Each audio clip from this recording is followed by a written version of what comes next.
মালদহে জাঁকজমক করে কার্নিভাল করতেন কাউন্সিলর দুলাল সরকার। প্রতি বছরের মতো এবছরও কার্নিভাল অনুষ্ঠিত হয়েছিল। সেই কার্নিভালের মঞ্চে এক খুদেকে চোখ দানের প্রতিশ্রুতি দিয়েছিলেন ইংরেজবাজার পুরসভার ২০ নম্বর ওয়ার্ডের বাঁশবাড়ি এলাকার বাসিন্দা পারমিতা দত্ত রায়ের ছেলে জ্যোতিপ্রিয় রায় জন্মান্ধ। কলকাতার নরেন্দ্রপুর মিশন ব্লাইন্ড স্কুলে ষষ্ঠ শ্রেণীতে পড়ে। কিছুদিন আগে কার্নিভালে আবৃত্তি পাঠ করে জ্যোতিপ্রিয়। সেই সময় তাকে মেমেন্টো দেওয়ার সময় তাকে চোখ দান করার কথা বলেন কাউন্সিলর, কিন্তু যখন জানতে পারেন চোখ দান করলেও সে দেখতে পাবেন না, তখন তার পড়াশোনার খরচ বহন করার কথা জানান। কয়েকদিনের ব্যবধানে সেই মানুষটার মৃত্যু। মানতে পারছেন না জ্যোতিপ্রিয়র পরিবার। জ্যোতিপ্রিয় নিজেও কাউন্সিলরের মৃত্যু মেনে নিতে পারছে না।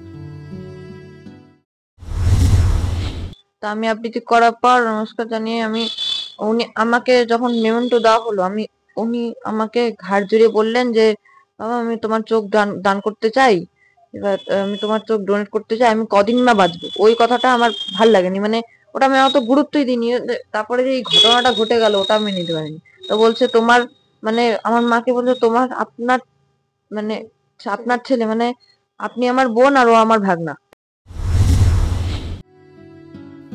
স্বামীর সঙ্গে থাকেন না, মা বাবার কাছে জ্যোতিপ্রিয়কে নিয়ে থাকেন পারমিতা দত্ত রায়। বেসরকারি এক সংস্থায় কাজ করে ছেলের পড়াশোনার খরচ চালান। জ্যোতিপ্রিয়র মা জানান, কথা দিয়েছিলেন ছেলের পড়াশোনার খরচ বহন করবেন। ডাক্তারের কাগজপত্র চেয়েছিলেন।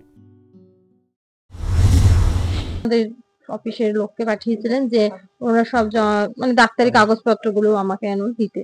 আমি ১ তারিখে নিয়ে যাই দাদার সাথে, দুপুরবেলা ১২টার সময়, ১২:৩০টার সময় আমি দেখা করি, কথা বলি দাদার সামনাসামনি বসে।